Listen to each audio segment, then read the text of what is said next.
लंका लगा दी sir business की एक साल के अंदर और सारे पैसे डुबा दिए। ये सर्वाइव नहीं कर सकते। फैमिली भी ट्रस्ट लूज कर चुकी थी। I had to consult a psychiatrist.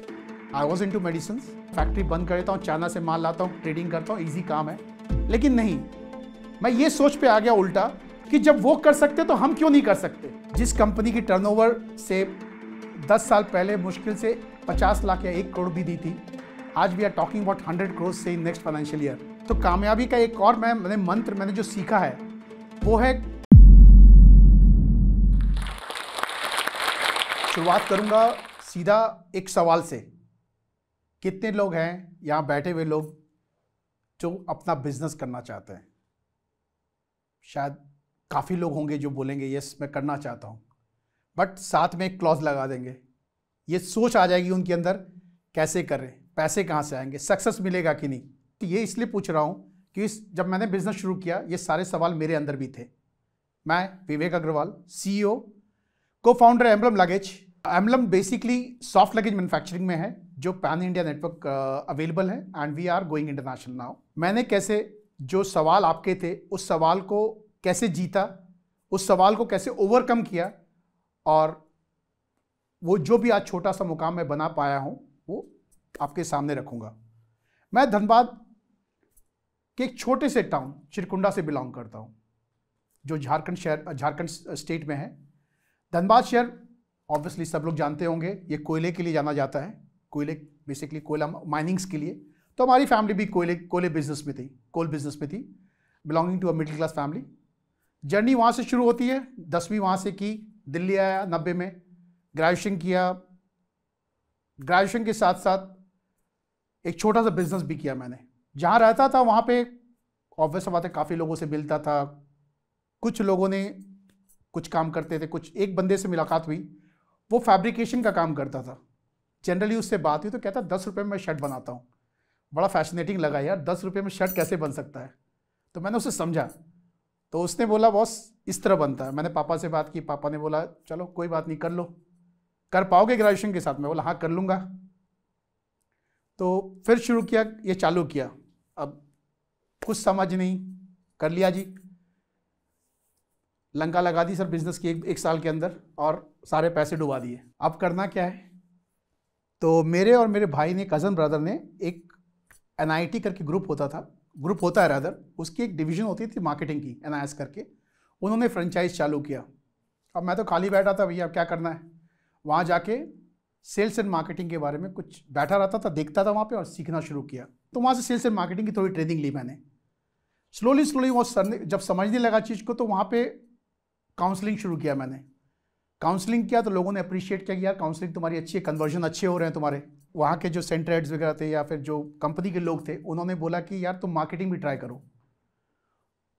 तो मैं अपनी सेंटर का मार्केट करता था दिल्ली यूनिवर्सिटी, तो वहाँ के कॉलेजेस वगैरह में जाता था, ऑल बिग नेम्स, तो सारे प्रिंसिपल वगैरह नाम से जानने शुरू हो गए थे।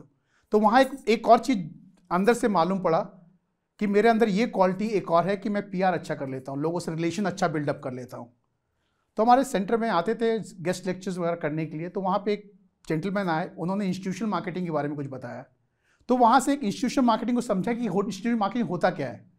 आप लोग की समझ के लिए मैं आप लोग को ये बताता हूँ। इंस्टीट्यूशनल मार्केटिंग बेसिकली बहुत सरल शब्दों में समझाता हूँ।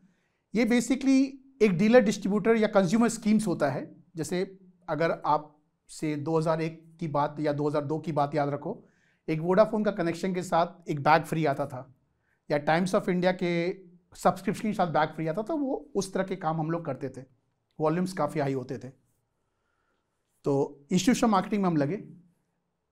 तब तक ये NIS वाला बिजनेस हमारा शट डाउन हो चुका था बिकॉज कुछ इंटरनल कंपनी का कुछ इश्यूज़ हुआ होगा। तो मेरा ब्रदर आलोक ने, हम लोग दोनों मिलकर काम शुरू किया।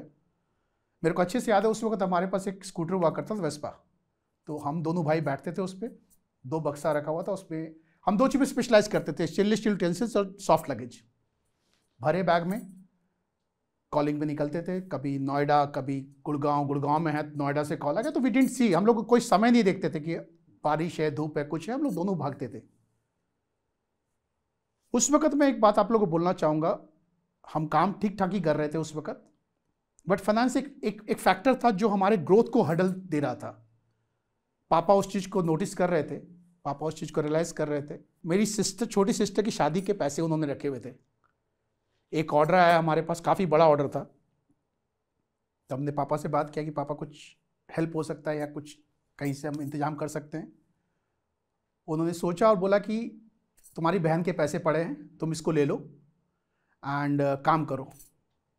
घबराहट भी बहुत ज़बरदस्त हुई कि यार ये शादी के पैसे कैसे ले सकते हैं, क्योंकि लेकिन उनका ये बात शायद आप लोग सब लोग एग्री करोगे कि आप पे दाव वही खेला जाएगा जब सामने वाला आप पे विश्वास देखता है, आप पे ट्रस्ट देखता है और आप पे ये देखता है कि ये लोग कुछ कर गुजरेंगे।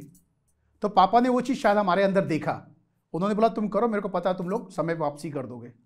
तो वो ट्रस्ट शायद बहुत बड़ा फैक्टर रहा, जो हम शादी से 1 महीना पहले ही वो पैसा वापसी कर पाए उनको। बट साथ साथ अब एक प्रेशर भी आ रहा था कि यार कुछ और भी करते हैं, बिकॉज ये एक बहुत प्रेशरफुल बिजनेस था। एंड साथ में ये भी चीज़ था कि यार तुम लोग, हमारी जब कॉस्टिंग इतनी बढ़िया, क्यों नहीं एक रिटेल ब्रांड लॉन्च किया जाए। तो ये एम्बलम का थॉट वहाँ से आया। मतलब it was not Emblem then decided, Emblem का डिसाइडेड, बट एक रिटेल ब्रांड का दिमाग वो उस वक्त आया। अब रिटेल का तो दिमाग में आ गया, तब करना क्या है। हमारे पास 2 ऑप्शन था, या स्टेनलेस स्टील या बैग्स। तो हमने बैग्स को चुना, because stainless steel was a huge investment. तो हमने बैग्स को चुना, तो हमने बैग्स का काम शुरू किया। और brand Emblem 2003, if I am not wrong, 2 May we launch the brand. चालू तो कर लिया, लेकिन अब इसके साथ एक लेकिन बहुत अच्छा आया, विश्वास छोड़ दिया। अब कोई चीज पे भी अगर आप विश्वास छोड़ दोगे तो आपके लिए डिजास्टर वहीं से शुरू हो जाता है। तो मैंने विश्वास अपने ऊपर छोड़ दिया कि मैं इंस्टीट्यूशनल मार्केटिंग कर सकता हूं, मैं रिटेल मार्केटिंग नहीं कर सकता। आपका नुकसान वहां से शुरू हो गया। हमने अपने आपे से बड़े एम्प्लॉयज रख लिए एंड उन्होंने कंपनी को, दे टुक अस फॉर अ राइड। बहुत बड़ा नुकसान हुआ। I had to consult a psychiatrist, I was into medicines. पता नहीं 6 महीने बाद मैं उठा एंड उस दवाइयों को उठा के मैंने डस्टबिन में डाला और ये सोच लाया अपने अंदर, बॉस करना खुद ही पड़ेगा। कोई मेरे को आके मेरे को पालेगा नहीं, मेरे बच्चों को, मेरे परिवार को कोई नहीं पालने वाला। तो इंसान को खुद ही करना पड़ेगा। वो एक दृढ़ निष्ठा लेके मैं उठा, गाड़ी उठाई, गया फैक्ट्री, डिसीजन लिया कि फैक्ट्री को अब यहाँ से अब फैक्ट्री को चलाना है। मार्केट में पूरी हवा फैल गई, this guys would never survive, ये सर्वाइव नहीं कर सकते। फैमिली भी ट्रस्ट लूज कर चुकी थी। एंड कहीं ना कहीं ये एक वो पैशन बन गया कि भैया अब तो किसी को दिखाना नहीं है, खुद को दिखाना है। मेकिंग थिंग्स पॉसिबल, एंड क्यों नहीं हो सकता। वहां से ये दृढ़ निश्चय लेके हम आगे बढ़े और एक नई शुरुआत की तरफ मूव किया। 10 मशीन, 50 मशीन, 10 मशीन, सोच कही थी वो। चलो जी कोई बात नहीं, माल बनाया। 10 लाख का माल बनता था दिन में। वहां से एक नई जर्नी फिर शुरू हुई। लोग जुड़ते गए, और भी लोग जुड़े, 1 से 2, 2 से 4, 5 से 10 लोग जुड़ते चले गए।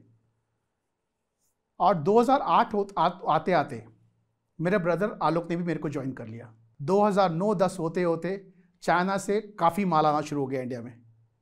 जो लोग मेरे साथ के थे, जो लोगों ने काम मेरे साथ शुरू किया था, आज वो काफ़ी अच्छे मुकाम में पहुंच चुके हैं और हम उस मुकाम की तरफ पहुंच रहे हैं जो शायद हमारे को 10 या 12 साल पहले पहुंच जाना चाहिए था। एंड उसका बहुत बड़ा रीज़न मैं ये भी बोलूँगा, वो शायद लॉस भी था, जो विश्वास हम अपने ऊपर खो चुके थे। मेरे को हम काम तो शुरू कर चुके थे वापस 2007 में, वापस मैं कॉन्फिडेंस ला चुका, लेकिन वो डर कहीं ना कहीं अंदर था कि वापस अगर वैसा हो गया कुछ तो मैं क्या करूँगा। लेकिन मैं उसको अपने ऊपर हावी नहीं होने देता था, कहीं ना कहीं उसको दबा के रखता था अपने अंदर, क्योंकि अगर वो हावी हो गया मेरे ऊपर तो शायद मैं जो कर रहा हूं वो भी नहीं कर पाऊंगा। तो किसी तरह मैं उसको दबा के रखता था अपने अंदर। अगेन कई बार 2009-10 में मौका आया कि मैं फैक्ट्री बंद कर देता हूं, चाइना से माल लाता हूं, ट्रेडिंग करता हूं, इजी काम है। लेकिन नहीं, मैं ये सोच पे आ गया उल्टा कि जब वो कर सकते तो हम क्यों नहीं कर सकते। सीधी सी बात है यार, जब ऐसा कोई भी काम नहीं है जो सामने वाला कर सकता वो हम नहीं कर सकते, सिर्फ विश्वास चाहिए अपने अंदर। तो वो विश्वास अपने अंदर जगाया कि वो कर सकते तो हम क्यों नहीं कर सकते। मैं चाइना गया, लगातार जाता रहा, फैक्ट्रीज विजिट किया, समझा चीज को कैसे वो लोग कर रहे हैं। काफी हद तक कामयाब भी हो गया उस तोड़ को निकालने में। 2014 से लगा बहुत बारी कि अब चीजें बदलेगी, अब मैं वो मुकाम है जो हासिल कर पाऊंगा, बट तब भी समय इतना आसान नहीं था। आई बी वेरी ऑनेस्ट, मैं आपको सच्चाई बताऊंगा, शायद 2014 से लेकर 2000 आज तक मैं बोलूंगा, आज अब की सक्सेस समझो यहां पे है, मेरे को लगता है ये लाइन में क्रॉस कर लूंगा तो सक्सेस मैं अचीव कर लूंगा। जैसे वो लाइन तक पहुंचता था कुछ ना कुछ ऐसा होता था कि वापस मैं रनिंग लाइन में पहुंच जाता था। तो ये काफी बार मेरे साथ हुआ, तब भी विश्वास नहीं खोया, तब भी विश्वास नहीं खोया। मैं और मेरे भाई हरदम आपस में बात करते रहते थे, कोई बात नहीं, कोशिश जारी रखते हैं। मेरे सामने ही मतलब बालाजी हनुमान जी की फोटो है, मैं उनसे हरदम डिस्कशन करता हूँ या बोलता हूँ कि शायद सबसे अच्छा विद्यार्थी शायद मैं ही हूँ तुम्हारे लिए, जो टफ से टफ पेपर हमारी तरफ फेंकते हो एंड किसी तरह मैं उसको पास कर जाता हूँ। कभी तो मौका आएगा जब तुम मेरे को भी अच्छा पेपर दोगे और बोलोगे बेटा अब तेरा टाइम आ गया, आगे बढ़। तो शायद अब मेरे को लगता है वो टाइम आ गया, अब वो समय लग रहा है मेरे को, बट इतना आसान भी नहीं है। चीज़ चल रही थी 2014 से, and I can proudly say today 2014-15 से we have trained more than 300 employees for this industry. 2013-14 में हमने जब एक 14-15 में हमने जब ये दिमाग लगाया कि अब पूरी तरह फोकस इंडिया की तरफ रखते हैं, जो इंडिया में कोई नहीं कर रहा था। आई कैन प्राउडली से टुडे हमने एक component, not even a single rivet, हमने अपने लगेज में चाइना का यूज किया है। हमारे लगेज में each and every component has been used made in India. हमने 10 से 15 वेंडर्स खड़े किए हैं अपने बलबूते, तो वो भी एक अच्छी रोजगार बनी लोगों की। मेड इन इंडिया का कंसेप्ट पे हम लोग काम कर रहे थे और काफी हद तक उसमें कामयाब भी हुए हम लोग। लेकिन 2018 आते आते साहब 16 अगस्त से लेकर 15 सितंबर, it has been a dreadful month for us, the whole month. उस एक महीने में साहब हमारे को डिपार्टमेंटल रेड्स एंड फैक्ट्री में fire, and it was a huge loss for us. हम लोगों को काफी नुकसान हुआ, शायद अच्छे आदमी टूट सकते हैं सर, जो वो नुकसान हुआ था sir. It was more than, मैं ये कह सकता हूँ 2.5 to 3 करोड़। तो it was a big loss, and सितंबर में हुआ साहब ये नुकसान। एंड लगेज ट्रेड के बारे में अगर आप लोग जानते हो तो हमारा शादियों से और ट्रैवल से रिलेटेड बिजनेस है। अक्टूबर से शादियां शुरू होने वाली थी, जिस फ्लोर पे माल रखा हुआ था सेमी फिनिश्ड गुड्स, वो सारा जल गया। तो हमारे पास सीजन में बेचने के लिए कुछ माल नहीं था। तो वो एक लॉस तो था, डायरेक्ट लॉस को तो मैं डिस्कस ही नहीं कर रहा, इनडायरेक्ट लॉस जो हम बिजनेस नहीं कर पाए उसको नहीं, ये डायरेक्ट लॉस था जो सामान जल गया हमारा। चलो कोई बात नहीं। अब वो सिचुएशन ऐसी थी कि मेरे को अपने आप को भी संभालना था, अपने भाई को भी संभालना था, अपने परिवार को भी संभालना था। सोचता हूं तो कहीं ना कहीं वो मंजर अभी भी मेरे माथे के आता है, और सोच के ये लगता भी है कि यार उस चीज को कैसे तुमने ओवरकम किया। ओवरकम सिर्फ यही कर पाया, मैं इसका आंसर सिर्फ यही करूंगा, शायद कहीं ना कहीं वो विश्वास था ये सिचुएशन भी मेरे को तोड़ नहीं सकती। अब मैंने टूटने नहीं दिया। 2 फ्लोर हमारी फैक्ट्री के यूज नहीं होने वाले थे, हमने 3 दिन के अंदर फैक्ट्री वापस चालू कर दी। लोगों को विश्वास नहीं हुआ कि इन्होंने कैसे कर दिया। 3 दिन के अंदर, बिलीव मी, 3 दिन के अंदर हमने फैक्ट्री वापस चालू कर दी। उस चीज से भी बाहर निकले। लेकिन जिंदगी इतनी आसान नहीं थी। 2020 आते आते सारी दुनिया को पता है सर, कोरोना ने पकड़ लिया हम लोगों को। मार्च से लेकर सितंबर तक कंप्लीट लॉकडाउन, कुछ नहीं है सर काम करने के लिए। लेकिन तब भी हमने विश्वास नहीं छोड़ा। अब लगेज, आप लोगों को ही पता सर, ट्रैवलिंग और शादी ये दोनों चीजें बंद, और आज तक बंद है साहब, कुछ नहीं कर सकते। क्या करें साहब, लेकिन सर कुछ तो करना ही था, पेट चलाना था। तो हमने मास्क और पीपी किट का बना चुके, मशीनरी वही थी, हमने उसको शुरू कर लिया 6 महीने के लिए। किसी तरह धक्का दे के चला लिया साहब, नई चीजें थी, कुछ समझता नहीं, बट ठीक है चल गया। बट वो आत्मनिर्भर भारत जब अनाउंस हुआ सर, आप ये समझो, मैं आप लोगों से एक चीज शेयर करना चाहूंगा।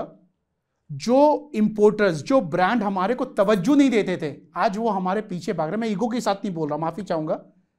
आज वो हमारे पीछे हैं कि साहब हमारे लिए माल बना दो, बिकॉज सिचुएशन सबको पता है। Every country, every importer is looking at China +1, तो उनके लिए इंडिया से बढ़िया ऑप्शन कुछ नहीं है। इंडिया का जो सबसे बड़ा इंपोर्टर है उनके लिए मैं मैन्युफैक्चर कर रहा हूं। Brand Emblem, sir we are getting call from international countries, we are getting call from US। आज इंडिया में ऐसा कोई इंपोर्टर नहीं है जो हमारे को कनेक्ट नहीं कर रहा। सब लोग बोल रहे हैं हमारे लिए माल बना दीजिए, माल बना दीजिए, बट ऑब्वियस बात है, हर चीज़ की एक सीमा होती है, हर कंपनी की एक सीमा होती है। सो द ग्रोथ पाथ अगर मैं सिंपल रखूँ सर, 10 मशीन से 50 मशीन, 50 मशीन या 10 मशीन, 10 से 80, 80 से 100, and by April 2022 will be 250 machines employing 400 labourers, and we are targeting by next 2 years employing more than 1000 people in our industry. जब हमने PP kit का काम किया, 6 महीना काम किया अप्रॉक्स उस वक्त, तो वापस जब लगेज का ट्रेंड वापस शुरू हुआ, तो हम वापस, ऑब्वियस बात है, जो मेरा ब्रेड एंड बटर है, हम वापस उसी में चले गए। मेरे को याद नहीं है कि शायद मेरे पूरे बिजनेस करियर में हमने इतना बड़ा बूम लगेज में देखा। गवर्नमेंट पॉलिसीज जो चेंज हुई मेक इन इंडिया को लेके, आर्मी कैंटीन्स, पुलिस कैंटीन्स वगैरह में दे वेर कंप्लीटली बैन कि इंपोर्टेड प्रोडक्ट्स नहीं रखा जा सकता, it has to be make in India. So obvious बात है, brands who were selling in those canteens और से government supplies, they had to get things made in India. वो उनको इंडिया में बनाना था, तो उनके पास कोई चॉइस नहीं था एक्चुअली। बट वो चॉइस तो नहीं था, बट समहाउ उन लोगों ने मेहनत मेरे साथ की, मैं ये डिजाइन नहीं करता, उन लोगों ने मेहनत की, एंड आज मेरी जो क्वालिटी या जो मैं चीजें बना रहा हूं, it is at par with the quality and prices of China. आपने देखा थोड़ा मेरा जो लाइफ रहा या बिजनेस साइकिल रहा, ये रोलर कोस्टर रहा, ऊपर गया, कभी नीचे गया, कभी ऊपर गया, कभी नीचे गया। 90% लोग सर जब नीचे जाता है ना, पहली बार तो झेल जाते हैं, दूसरी बार झेल जाते हैं, तीसरी बार में कहते हैं उफ अब नहीं होता। मेरी समझ यही बोलती है सर, टूटना नहीं चाहिए इंसान को, टूट गए तो बिखर गए। और एक और चीज मैं आपको जरूर बोलूंगा, जो मैं अपने टीम को, मेरी जो परिवार, एक्सटेंडेड फैमिली जो एम्बलम वाले हैं, मैं उनको एक चीज जरूर बोलता हूं, तुम मुझे 2 रोटी कमा के दोगे तो 1 रोटी पे हक मेरा है और 1 रोटी पे हक तुम लोगों का है। कारण क्या है कि अगर मैं सारी चीजें खुद रखना चाहूंगा, मैं कामयाब नहीं हो सकता। तो कामयाबी का एक और मैंने जो सीखा है वो है खुद के साथ सामने वाले को भी सोचना, सामने वाले के लिए भी सोचना, अपनी टीम के लिए, अपने परिवार के लिए। परिवार मतलब एक्सटेंडेड फैमिली जो आपके लिए काम कर रहे हैं। अगर आप सोच रहे हो आप उनको पाल रहे हो, ये शायद सबसे बड़ी मिथ है जो इंसान के अंदर होती है, सर वो मेरे को पाल रहे तभी मैं उनको दे पा रहा हूं, अगर वो काम ही नहीं करेंगे तो मैं कहां से कमाऊंगा? मैं कमाऊंगा तभी उनको दे पाऊंगा। तो कुछ चीजें हैं जो इंसान को अपनी एक सोच में बदलाव लाना पड़ेगा, और अगर वो बदलाव के साथ अपने आप को लेके चलता है तो डेफिनेटली कामयाबी उनको कदम चूमेगी। आज एम्बलम मेड इन इंडिया, जब मतलब वो एक कहता गूज़बम्प देता है मेरे को, जब वो पीछे मुड़ के अब सोचता हूं बैठ के कभी कि कैसे उस जर्नी को मैंने अचीव किया, कैसे उसको कई सारी इम्पॉसिबल को पॉसिबल किया। सर खुद पे ट्रस्ट करना, सामने वाले का ट्रस्ट गेन करना, एंड मोस्ट इंपॉर्टेंटली जो आपके साथ एसोसिएटेड है उनका ट्रस्ट गेन करना, वो बहुत इंपॉर्टेंट होता है अगर आपको ग्रो करना है बिजनेस में। ठीक है, that is something very very important. Thirdly I would say passion को मरने मत दीजिए सर अपने अंदर। अगर आपका पैशन मर गया ना, जो आप पाना चाहते हो, अगर उसको आपने खो दिया तो सर आप कुछ अचीव नहीं कर सकते। तो मेरा एक बहुत इंपॉर्टेंट, मैं आपको एक सजेशन दूंगा, सर पैशन को मरने मत दीजिएगा। Anything and everything is possible in life if you want to achieve it. अगर आप अचीव करना चाहते हो तो ऐसी कोई चीज नहीं है जो अचीव नहीं कर सकते आप। वही चीज मैंने या मेरे ब्रदर आलोक ने उसी सोच पे चले। शायद वही एक कारण है जो हम ब्रांड एम्बलम को यहां तक लेके आ पाए। आज जिस कंपनी की टर्नओवर से 10 साल पहले मुश्किल से 50 लाख या 1 करोड़ भी दी थी, आज we are talking about 100 crore से in next financial year and looking forward growing more and more. तो जो कभी एक सपना हुआ करता था, आज वो रियलिटी में कन्वर्ट हो रहा है ना। तो सपना देखेंगे और खुले आंख से सपना देखिए साहब, सोते हुए सपना मत देखिए। अगर खुले आंख से सपना देखेंगे उसको आप अचीव कर पाएंगे। इसके साथ मैं आज का जोश टॉक में खत्म करना चाहूंगा एंड मेरे को समय देने के लिए बहुत बहुत धन्यवाद। नमस्कार, जय हिंद, जय भारत। अगर ये वीडियो देखने के बाद आपको लगता है कि आपको एंटरप्रेन्योर बनने का या बड़ा बिजनेस स्टार्ट करने का रोड मैप मिल चुका है, तो रुकिए। बड़ा बिजनेस स्टार्ट करने के लिए हम सबको एक स्किल का आना बहुत जरूरी है। कम्युनिकेशन एक एंटरप्रेन्योर के लिए एक ट्रम्प कार्ड की तरह होता है और आज के हाइपर कनेक्टेड जमाने में इंग्लिश कम्युनिकेशन जैसी ग्लोबल स्किल का होना बहुत ही ज्यादा इंपॉर्टेंट है। इस ग्लोबल स्किल को सीखने के लिए और अपना बड़ा बिजनेस स्टार्ट करने के लिए जोश टॉक्स के पास हम सभी के लिए एक सोल्यूशन है।